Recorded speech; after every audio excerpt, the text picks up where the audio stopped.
All right, guys, coming at you. Pat's special edition picks for this week. We got a very special someone we'd like to ask a few questions before he's long gone down the road. And his name is the one and only Gary Noble. What's up, Gary? I'm good, man. How are you? Real good, real Yeah, good. that's good. That's awesome. Yeah, I mean, starting off, I just want to, figure out where it all started, where you came from. So, how long have you been riding? 68 now, so I got my first bike when I was in fifth grade, about 12 years old. So that makes it about 55, 56 years. Yeah, that's And awesome. my first mini bike. Heck yeah, that is great. So a little bit. Yeah, okay. Most of my life.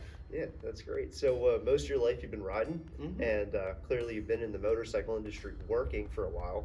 Mhm. How long have you been in the motorsports industry as an actual employee or more?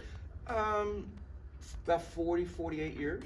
Wow. Yeah, Yeah. that's Um, it was funny. Was studying psychology of all things in college, yeah, and I was struggling with that. My mother suggested to try something different. So we picked up business. And then I went to motorcycle technical school. And that just started everything. I can definitely relate. I mean, I would much rather deal with motorcycles than people as well. I know that Mhm. seems crazy. I'm a salesman, Mhm. but way easier. I mean, it's very mathematical, and you have a positive answer. There's no guessing. It's not, psychology can kind of be a little bit out there. So It that's is. wild that you took a turn like that. That's pretty crazy. What inspired you to start in the industry or start riding or getting into motorcycles? Well, it was just a fun. Well, I was always a little kid, and normal sports I couldn't really do. Yeah, yeah, And once I got my mini bike and then a motorcycle, I realized I could be competitive. yeah, It didn't matter how big you were. yep. And Relying on yourself rather than a team too. yeah, that's so. exactly it. I mean, being on a team is cool, Mhm. but it would be it was disappointing if you lost because somebody else did something. Yeah, no, I can definitely understand. When you're riding and racing, it's you. Yeah, yeah, It's that's, you. That's Yeah. absolutely true. Yeah, Yeah. you're one in your motorcycle. That's cool. Um, you've probably ridden a ton of different motorcycles from a ton of different eras and a ton of backgrounds and stuff like that.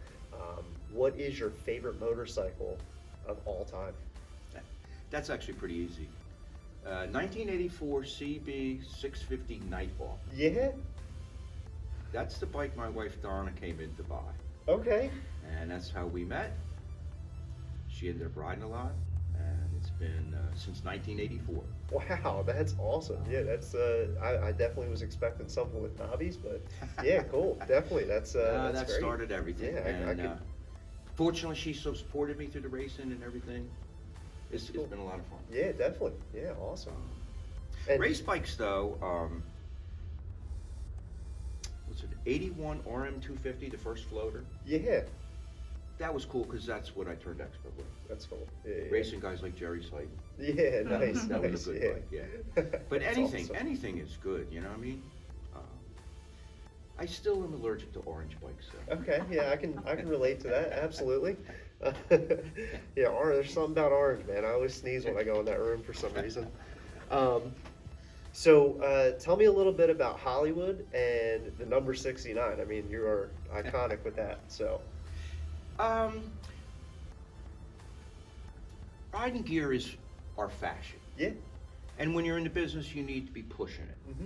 So I always tried to have the latest, the greatest. Yeah. Whatever was in Motocross Action magazine, I was wearing it the next month. Oh yeah. And everything came out of California, and still kind of does. Hmm. And our friend Bruce Stangler, he just said, "Boy, you're just like Hollywood." And we were putting our name on the back of our pants. Oh yeah, yeah. So yeah. we were putting different things. I put Hollywood on that.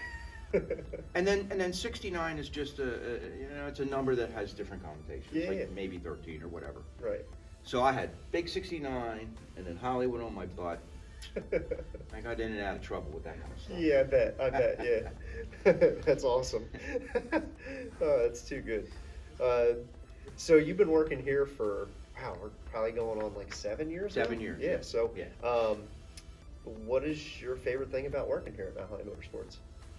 I think the store here has a good reputation, and the Supercross nights were special. Yeah, yeah, definitely. Supercross Hopefully, nights were we're gonna bring super that back special, soon. yeah. So That's something. It's like going to the races with everybody without being there. Yeah. And if you can't be there, this was just as good. just as good. Yeah, absolutely. And Vendors then, and stuff, I was lucky to be able to work with first a lot of people, so they were good, but the original rookie, the original dog. You're not kidding.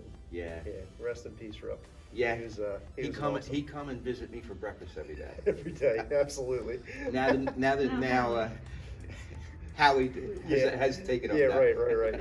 He's going right in place of Rook there for sure. What will you miss the most about this place? Well, the work family first, everybody here, and the customers. That's the best part of our job. Absolutely, and I mean, our customers are going to definitely relate to that because anybody who comes in here knows that if they go to the parts counter, they're going to chat it up with Gare. They're going to either hear some old stories or going to tell you about their weekend, and you're the best person to go to for that because bench racing is one of your favorite pastimes, I assume, because I mean, even on Saturdays, we're bench racing all day with Supercross coming up, so definitely something we're all going to miss about you as well. So that's you. definitely sad. Maybe we'll call you up on a Saturday or something like that. Anybody who has my number, don't delete it out of their phone. You heard it first. So we're going into retirement. It's been a long time coming. You like to have a ton of fun. What are your plans for retirement?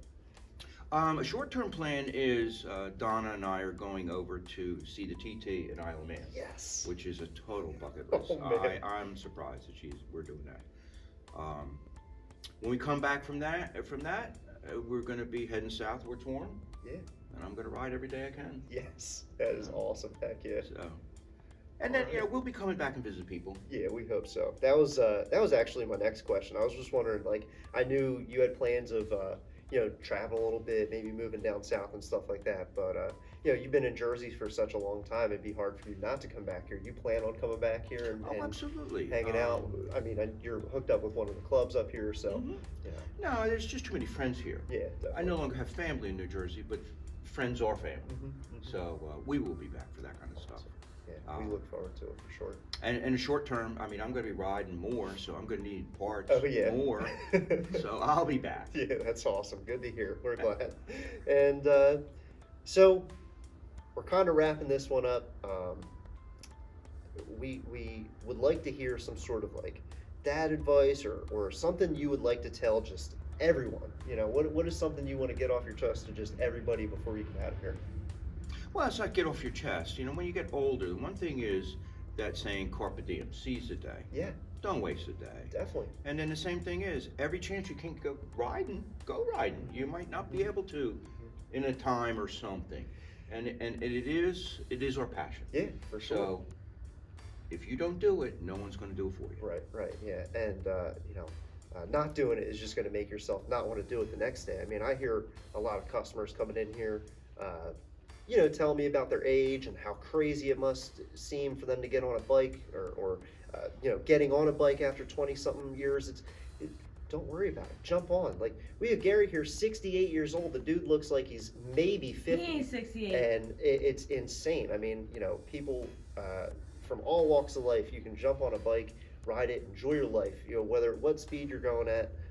I can completely relate to you, Gary. That is one thing that I hope at 68, I am half the man as you are. Seriously, you are definitely inspirational, and it's been awesome to be a part of your life for sure. Thanks, man. Absolutely. Always. Thank you guys so much, and please come see Gary. He's only going to be here until Saturday, and we're all going to miss him sincerely. But like he told you, he's going to come back and hang out sometimes, so we'll make the most of it, and wish this dude happy retirement. Thank you guys. Thanks, everybody.